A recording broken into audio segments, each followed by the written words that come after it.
واہ جی واہ جی اچھا یزید جیسا مدہوش شخص، یزید جیسا شرابی شخص حسین کی فضیلت سمجھتا ہے تو خدا کے قسم حسین اپنی اہمیت نہیں سمجھتے، حسین اپنی ذمہ داری نہیں سمجھتے کہ میری آپ کا ذمہ داری ہے، میں نے بیعت کرنی ہے کہ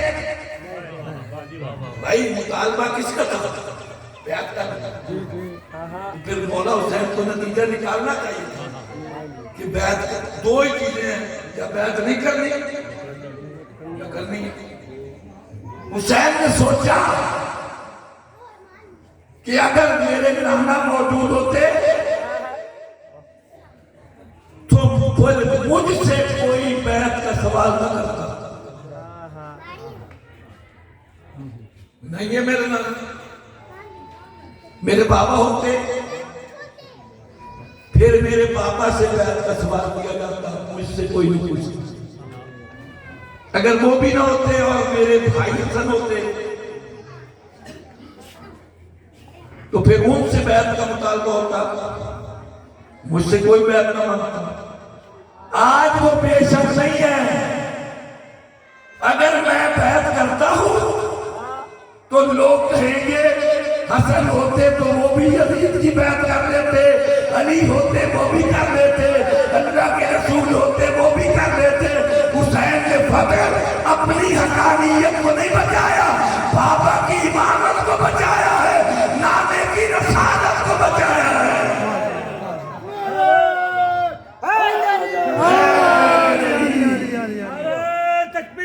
اللہ اکبر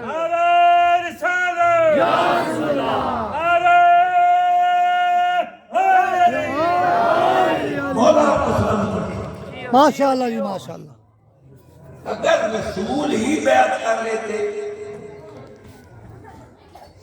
اس لائن کی تو پھر دین رہتا تھا۔ آج ہم کیوں کہتے ہیں سردار ندار در دست یزید حقا کے بلا الہ الا حسین، یزید کی ہاتھ میں ہاتھ نہ دے کر قیامت تک اللہ کے اس عظیم بندے نے دین کی عمارت کو بنیاد فراہم کر دی۔ بے شک وہ بھی مدینہ میں نمازیں پڑھ سکتے تھے، روزے رکھ سکتے تھے، حجیں کر سکتے تھے، زکات۔ واہ جی واہ جی واہ، بے شک بے شک۔ لیکن مدینے کی نمازوں کو ترک کیا، روزے دشت میں رکھ لیں گے، جنگل میں رکھ لیں گے۔ میں چاہتا ہوں فقط میری نمازیں نہ بچے، میرے نانے کی امت کی نمازیں بچ جائے، میرے نانے کا قرآن بچ جائے، میرے نانے کا دین بچ جائے۔ خدا کی قسم یہ مشکل قدم تھا، لیکن حسین مشکل کشا کا بیٹا تھا۔ کسی مشکل کو خاطر میں نہ لا کر سارے عدل کے ساتھ چل پڑا۔ یزید تم اپنا زور لگاؤ، حسین اپنا زور لگاتا ہے۔ چیلنج ہے نا، چلے حسین جیسے، اور چلتے ہوئے کیا کہہ رہے ہیں کہ میں کسی شر اور فساد کے لیے نہیں نکلا، میں کسی جائیداد کی لالچ میں نہیں نکلا، میں حکومت کی طرف سے نہیں نکلا۔ میری خواہش ہے کہ میرے نانا کی امت کی اصلاح ہو جائے، اس لیے مجھے جو بھی قیمت چکانی پڑی حسین اس قیمت کو ادا کرنا۔ تبھی تو علامہ اقبال نے اس عظیم بندے کی تعریف کی۔ خدا کے بندے تو ہے ہمارے، بنوں میں پھرتے ہمارے بارے، میں اس کا بندہ بنوں گا جس کو خدا کے بندوں سے پیار ہوگا۔ حسین کو فقط اپنی ذات سے پیار نہیں تھا، نانے کے ادنا امتی سے لے کر اعلیٰ امتی تک ہر بندے سے پیار تھا کہ یہ جہنم میں نہ جائے، یہ جنت میں چلا جائے۔ واہ جی قیمت چکانا، چلے گھر سے. اور غرض کیا ہے؟ سوال کرنے کا حق رکھتا ہوں نا. غرض کیا ہے؟ کہ میرے نانا کی امت کی اصلاح ہو اصلاح ہو جائے.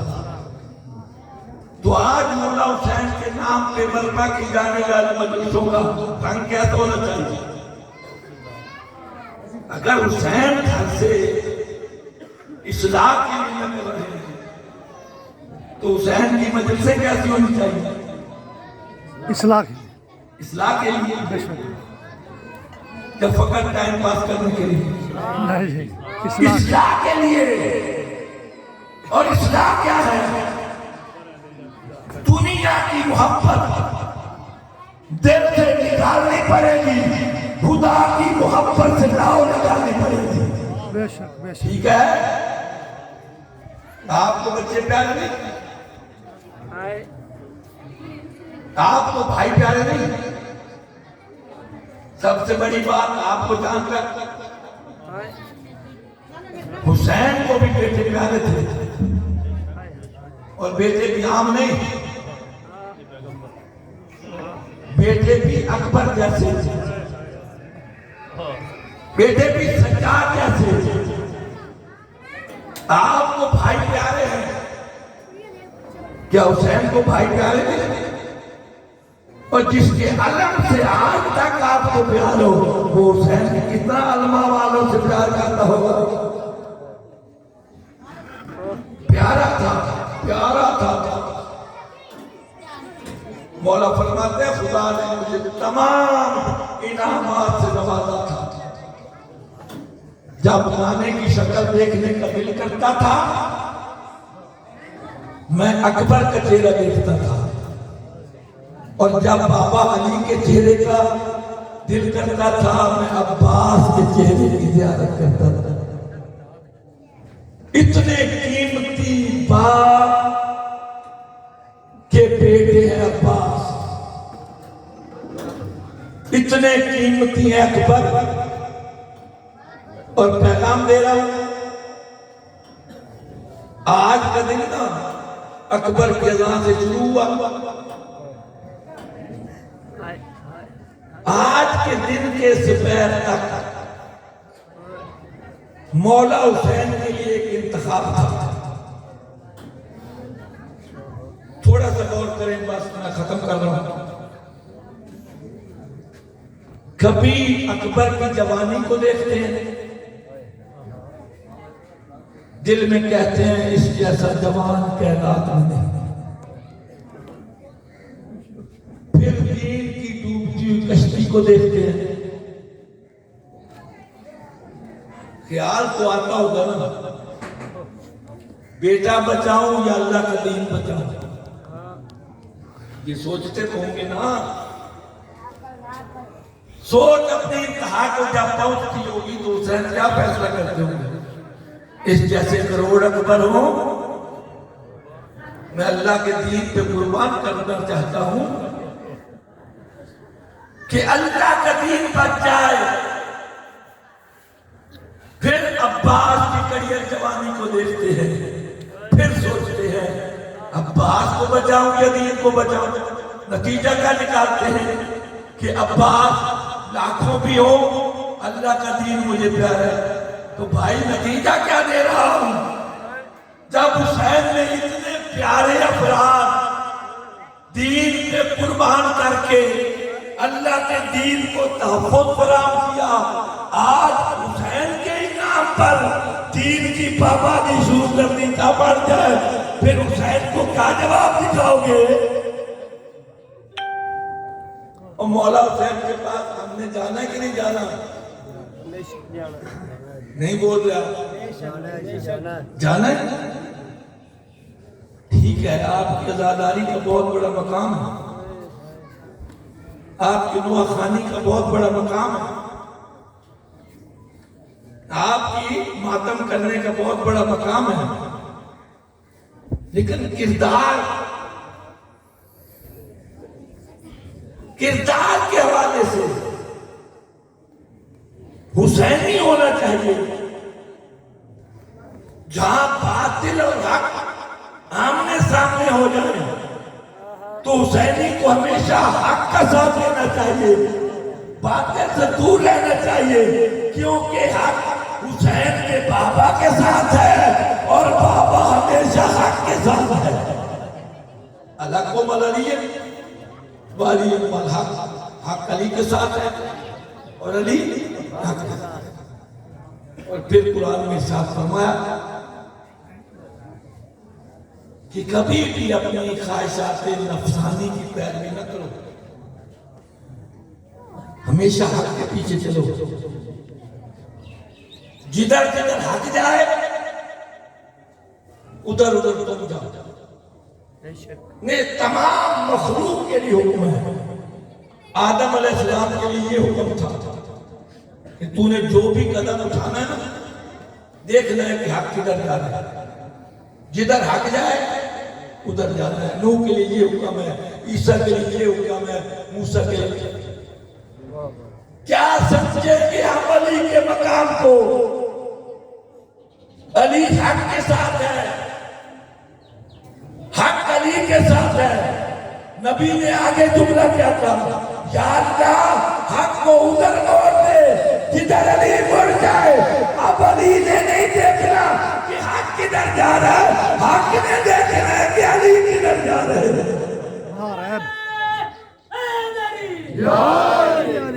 علی نے نہیں دیکھنا کہ حق کدھر جا رہا ہے، حق نے دیکھنا کہ علی کدھر جا رہا ہے۔ علی کا رخ کیا ہے؟ آپ نعرہ لگاتے ہیں نا، حق کے امام ہے۔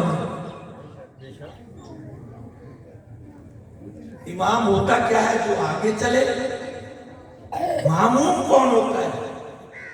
جو حق کے پیچھے چلے۔ یہ سچائی کے حوالے سے بات نہیں، حق بھی علی کی پیروی کرتا ہے۔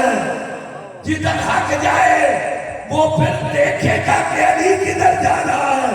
خوش قسمت ہے آپ لوگ کہ اللہ نے علی جیسا امام تجھے عطا فرمایا۔ سبحان اللہ، ماشاءاللہ، نعرہ حیدری۔ حسین جیسا بیٹا ہے علی کا، وہ امام کے طور پہ تجھے عطا کیا ہے۔ پھر اپنی زندگی کی ہر رخ کو دیکھو کہ ہم عملاً بھی حسینی ہیں کہ صرف قول کے حوالے سے حسینی نہیں۔ حسینی بننا ہے تو کردار حسینی بھی اپنانا پڑے گا۔ اگر دین پہ بن جائے پھر بیٹوں کو پیارا نہیں کرنا، پھر مال کو پیارا نہیں کرنا، پھر جان، بے شک، تب تو ہماری روش ہے حسین جیسے۔ اگر ہم ایسے تو راہے پہ آ جائیں جہاں دنیا ایک طرف ہو، دین ایک طرف ہو، اب دین کو چھوڑ کے دنیا کی طرف چل جائے، وہیں سے حسین اور آپ کا راستہ جدا ہو جائے گا۔ اگر دین پہ چلو گے تو ہمیشہ حسین کے راستے پہ چلتے جاؤ گے۔ اللہ اکبر، یا رسول اللہ، مکانوں میں عزا خانے بہت ہیں، آباد مکانوں میں عزا خانے بہت ہیں، سننے کے لیے پیاس کے افسانے بہت ہیں۔ سہوکا میں جل سکتی نہیں شمع یزیدی، کہنا چاہتا ہوں کہ سہوکا میں جل سکتی نہیں شمع یزیدی، سہوکا میں تو حسین کے پروانے بہت ہیں۔ نعرہ حیدری۔ میں کہتا ہوں آپ کی تو تعداد زیادہ ہے، صحیح معنوں میں حسینی ایک بھی ہونا تو آپ کو مقابلہ کر لینا چاہیے۔ جب 9 لاکھ پہ 72 بھاری ہو جاتے ہیں تو پھر 1 بھی لاکھوں پہ بھاری ہو سکتا ہے۔ شرط یہ ہے کہ آپ کو حبیب ابن مظاہر جیسا ہونا چاہیے، آپ کو آپ کو نافع ابن حلال جیسا ہونا چاہیے، آپ کو بریر خمدانی جیسا، واہ جی واہ، واہ جی واہ۔ آپ کو جون ابشی جیسا ہونا چاہیے۔ ہے کربلا کی یہ رات گزری ہے نا، تو مولا نے اپنے صحابہ سے خطاب فرمایا اور کہا کہ جو جانا چاہتے نا چلا جائے۔ میں امام حسین کو کائنات کا سب سے بہادر ترین شخص سمجھتا ہوں اس حوالے سے کہ جب مصیبت میں بندہ گرفتار ہوتا ہے وہ چاہتا ہے کہ میرے ساتھیوں کی تعداد بڑھے۔ حسین وہ سپہ سالار ہے جو مصیبت میں گرفتار ہو کے بھی اپنی ساتھیوں کی جان بچانا چاہتے ہیں۔ چلے اور اس خطرے میں نہ جانا، اس خوف میں نہ جانا کہ میں آپ پہ ناراض ہوں گا، اس ضمانت کے ساتھ بھیج رہا ہوں کہ قیامت والے دن جس مقام پہ میں جاؤں گا نا، تم چلے بھی جاؤ تو تم بھی اسی مقام پہ جاؤ۔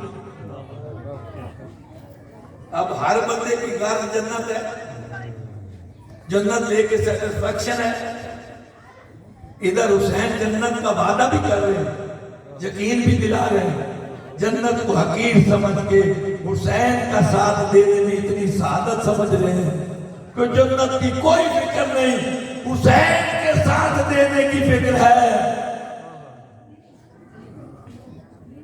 حبیب ابن مزار نے اس کی نا ایک جملہ کہہ دیا کہ مولا آپ ہمیں اس لیے بھیج رہے ہیں، ہم نے بھی اندازہ لگا لیا کہ آپ کو ہماری ضرورت نہیں، آپ ہمارے ضرورت مند نہیں، لیکن ہمیں آپ کی ضرورت ہے کہ قیامت والے دن آپ کے نانا کو کیا منہ دکھائیں گے، بابا کو کیا منہ دکھائیں گے، آپ کی والدہ محترمہ کو کیا منہ دکھائیں گے۔ ہم مر سکتے ہیں لیکن حسین مولا تیرا ساتھ چھوڑ کے نہیں جا سکتا۔ ایسا ہے ایک بھی ہو جائے نا تو وہ حسین کافی ہے۔ سارا دن بیٹے قربان کرتے رہے،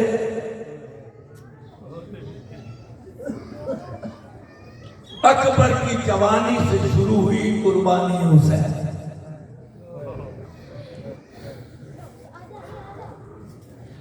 میں کہتا ہوں کربلا کا دن آسان تھا،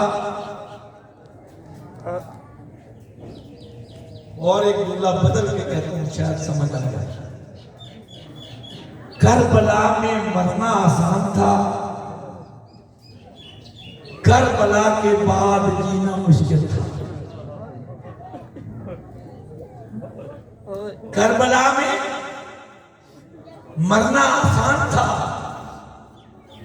کربلا کے بعد میرے سنی شیعہ بھائی بیٹھے جینا مشکل تھا۔ اب میں سوال کرنا ہوں، آسان کام کس نے کیا اور مشکل کام کس کی ذمہ داری بنی؟ خدا کی قسم اکبر کا کام آسان تھا، سجاد کا کام مشکل تھا۔ حسین مولا کا کام آسان تھا، دکھیا زینب کی ذمہ داری مشکل۔ جب علی اکبر جانے لگے نا میدان میں تو بی بی فضہ دروازے میں کھڑی ہیں، کہتے ہیں مولا اکبر میں جانتی ہوں کہ آپ کے پاس زیادہ وقت نہیں، آپ ہر ایک سے ملے ہیں، اس بیمار بھائی سے تو نہیں ملے، بے شک تیرے پاس وقت نہیں، تو اپنے گھوڑے سے نہ اتر، میں قناعت کا پردہ ہٹاتی ہوں، سلام کر کے چلا جا۔ اب جب پردہ ہٹتا ہے نا، اکبر نے گھوڑے سے جھک کے دیکھا، 22 برس کا بوڑھا بیٹا امام حسین کا۔ یار 22 برس میں تو بندے جوان ہوتے ہیں، آپ مجھ سے سوال کریں شادی آپ نے بوڑھا کیسے کہہ دیا؟ جب صحابہ کے قرآن پڑھنے کی آواز بلند ہوئی نا تو بستر بیماری سے اس کے مولا سجاد نے کہا بابا یہ صحابی ہو کے بلند آواز میں قرآن کیوں پڑھ رہے ہیں؟ یہ آواز میری پھوپھیوں کے کانوں تک نہیں جا رہی، ان کو کہو کہ قرآن ناشتہ پڑھے.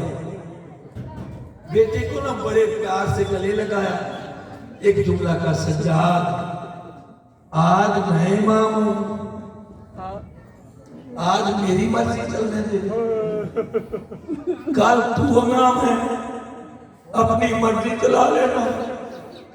خدا کی قسم جو سجاد صحابہ کے قرآن پڑھنے کی آواز پھوپھیوں کے کانوں تک جانا قبول نہیں کرتے. پتہ نہیں 11ویں کی رات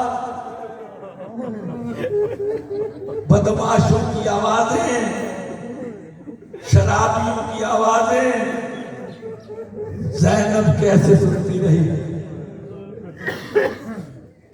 یہ جب مولا حسین شہید ہو گیا نا تو بی بی زینب خیمے کے دروازے پہ آ کے بیٹھ گئی, مٹی اور ریت پر. بی بی فضا پوچھتی ہے علی کی بیٹی اس مقام پہ کیوں بیٹھی ہے؟